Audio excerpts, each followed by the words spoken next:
काल मी मार्केटमधून दुधी घेऊन आले होते. दुधीची भाजी केली तर मुलं खात नाहीत. म्हणून काहीतरी लपवाछपवी करून मुलांच्या पोटात दुधी जावी यासाठी ही मस्त अशी रेसिपी बनवली. सुरुवातीला एक वाटण तयार करून घेतलं. यासाठी मिक्सरच्या भांड्यामध्ये मी 4 ते 5 लसणाच्या पाकळ्या घेतल्या. यानंतर साधारण अर्धा इंच आलं असं तुकडे करून घेतलं. आता यामध्ये मी 4 ते 5 कढीपत्त्याची पानं घेतलेत. 2 ते 3 हिरव्या मिरच्या यामध्ये घालायच्या आहेत. यानंतर यामध्ये अर्धा चमचा जिरं घातलं. आता यामध्ये आपण धने आणि ओवा घालूया. 1 चमचा यामध्ये मी धने घालते आणि याबरोबरच अर्धा चमचा ओवा घातलाय. आणि आता हे सगळं आपल्याला जाडसर असं वाटून घ्यायचं आहे. तर तुम्ही हे कुटून सुद्धा घेऊ शकता.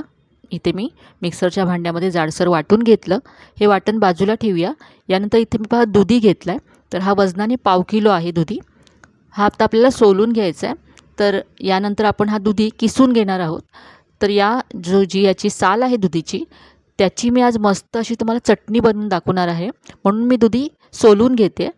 तुम्ही जर चटणी बनवणार नसाल तर सालीसकट इथे दुधी किसून घेतला तरी चालेल. पण ही या प्रकारची चटणी एकदा तुम्ही नक्की करून पहा. चवीला छान लागते, त्याबरोबर पौष्टिकही आहे. तर इथे दुधी मी पूर्ण किसून घेते. जून असेल आणि आतमध्ये बिया असतील तर मधला भाग काढून टाका. इथे पूर्ण दुधी मी किसून घेतला. आता यामध्ये आपण पुढचं साहित्य घालूया. तर इथे मी 1 कप गव्हाचं पीठ यामध्ये घालते. यानंतर यामध्ये अर्धा कप बेसन घालायचं आहे.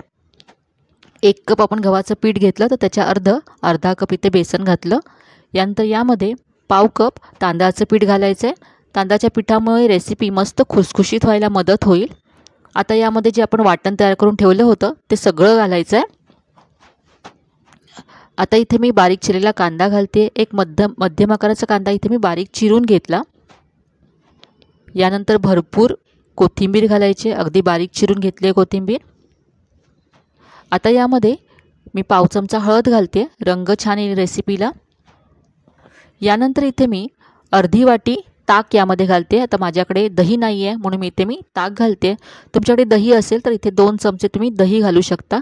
दह्यामुळे ही रेसिपी छान सॉफ्ट होईल. यानंतर इथे चवीप्रमाणे मीठ घालायचं आहे. आता हे सगळं आपण एकत्र करून घेऊया. दुधीला भरपूर प्रमाणामध्ये पाणी सुटतं, त्याबरोबरच आपण यामध्ये कांदासुद्धा घातला आहे. त्यामुळे आता यामध्ये पाणी घालायची गरज नाही आहे. पाणी न घालताच आपल्याला हे मळून घ्यायचं आहे. यामध्ये इथे मी लाल तिखट घालते आहे, अर्धा चमचा. यामध्ये आपण हिरव्या मिरच्यासुद्धा घातल्यात. ही रेसिपी थोडी तिखट छान लागते म्हणून मी इथे लाल तिखटसुद्धा घातलं यामध्ये. तुम्हाला जेवढं तिखट हवं त्या प्रमाणात तुम्ही इथे लाल तिखट कमी जास्त करू शकता किंवा स्किप करू शकता. आता हे सगळं मळून घ्यायचं आहे.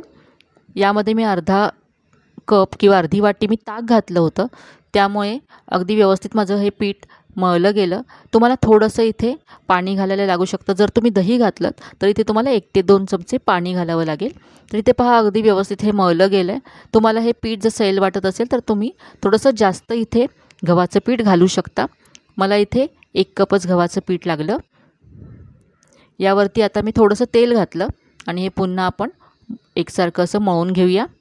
तर याचं आज आपण थालीपीठ बनवणार आहोत. तर थालीपीठ थापण्यासाठी इथे मी पोळपाटावरती एक कापड पसरवून घेतलं आहे. ओलं कापड आहे. याला वरती पुन्हा मी पाणी लावते. हातालासुद्धा पाणी लावून घ्यायचं आहे. आणि आता हे थालीपीठ आपण थापून घेऊया. तर अगदी मस्त अशी ही रेसिपी आहे. आणि अशा पद्धतीने तुम्ही जर थालीपीठ बनवलं तर मुलांना कळणारसुद्धा नाही की याच्यामध्ये तुम्ही दुधी घातला आहे आणि अगदी आवडीने खातील. आणि हे थालीपीठ अगदी मस्त क्रिस्पी होतात, कुरकुरीत होतात आणि चवीला खूपच छान लागतात. मुलांसाठी बनवत असाल तर तुम्ही याच्यामध्ये भाजताना तूप, बटर घाला, आणखी चविष्ट होतं.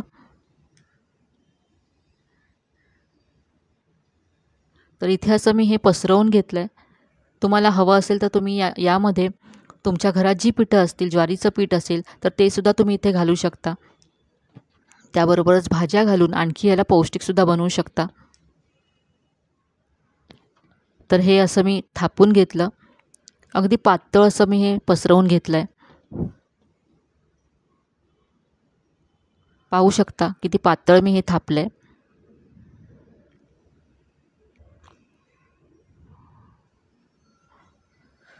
हे आता आपण भाजून घेऊया. त्याआधी इथे पहा, मी इथे वरून तीळ पसरवून घेते.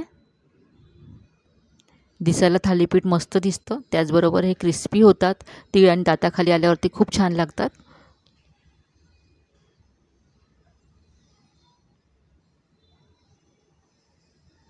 इथे असे मी होल तयार करून घेते, म्हणजे त्यामध्ये आपण तेल सोडू.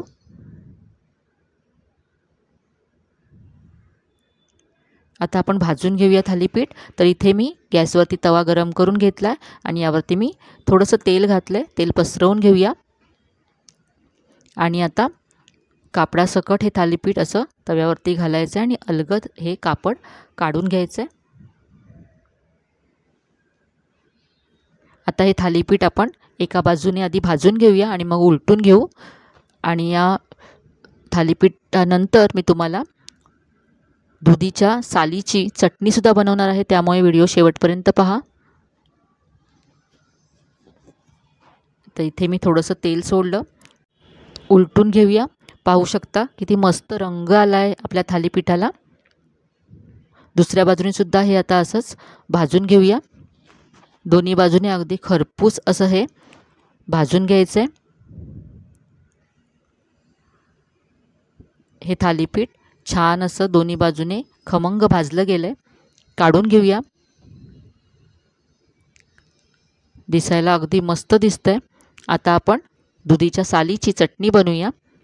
तर इथे मी पॅन गरम करत ठेवला, त्यामध्ये 1 चमचा तेल घातलं. त्यावरती मी अर्धा चमचा उडदाची डाळ घातली आहे. थोडीशी डाळ परतून घेऊया.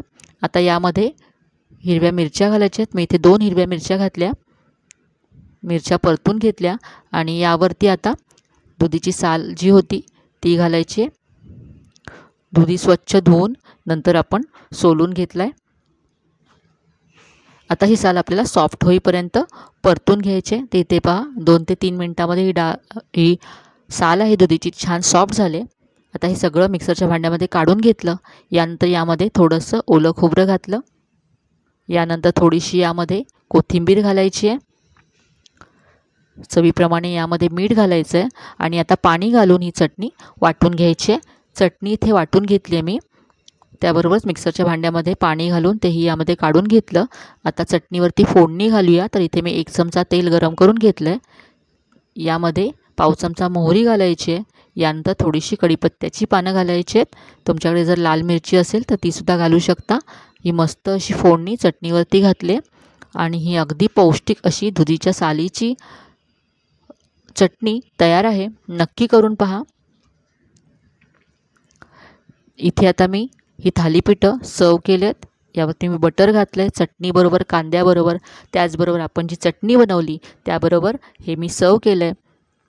तर हे मस्त असं थालीपीठ नक्की करून पहा. तुम्हाला नक्की आवडेल. पौष्टिक अशी रेसिपी आहे. आजची रेसिपी तुम्हाला नक्कीच आवडली असेल. रेसिपी जर आवडली असेल तर व्हिडिओला जास्तीत जास्त लाईक करा, शेअर करा. चॅनलवर नवीन असाल तर चॅनलला सबस्क्राईब करायला विसरू नका. चला तर मग पुन्हा भेटूया अशाच छान छान आणि नवीन नवीन मस्त रेसिपीसह. तोपर्यंत धन्यवाद.